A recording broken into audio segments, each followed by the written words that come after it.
Hello everyone, and today I'm going to be showing you how to make a bootable Kali Linux drive. So first thing you're going to want to do is get yourself a USB stick, and we're going to go over to the Kali Linux website, which is just kali.org, Kali.org, and we're going to go into the download button here and click on that. And then we're going to click on installer images, and then we're going to scroll down to the, I would recommend the 64-bit version. And we're going to go ahead and click this little download icon here on the 64-bit installer, and that's going to give us a prompt window where we want to save it. Obviously, I'm not going to save it right now because, as you can see, I have a Kali Linux ISO file already downloaded. This exact file, I've already downloaded it. But you'd go ahead and download it, save it to your desktop or your downloads folder or wherever. Next, we're going to go over to Rufus, which is just rufus.ie, rufus.ie. And we can go ahead and scroll down here until we see latest releases. And we're going to go ahead and click on the latest release, which, as you can see here, was released on the 31st of the 5th, 2023. And that's Rufus 4.1. So we're going to go ahead and click that.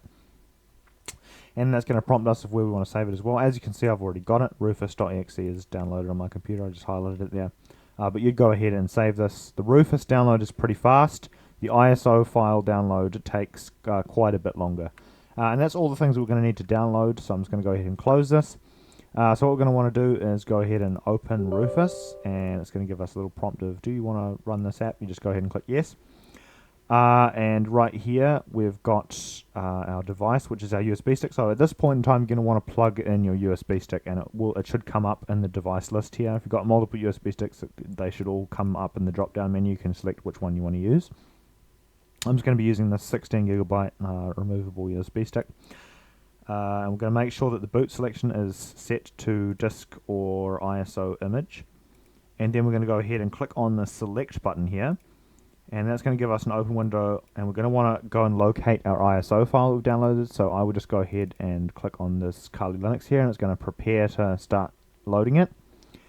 And then we would just go ahead and hit, I believe, start. We just go ahead and hit start. So I'm not going to go ahead and do this because I've already just done this, and it takes about anywhere between 5 and 15 minutes to load an ISO file onto a USB stick to make it a bootable drive. So it would take quite a while. I can just start it here, but I'll cancel it after it's gone. It'll give you a little option here.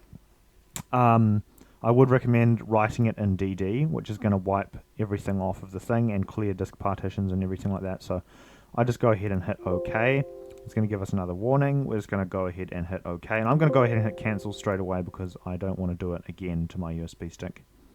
But I've already got it. And yeah, that's how you make a bootable USB stick drive for Kali Linux in just about 3 minutes. Thanks for watching and have a nice day.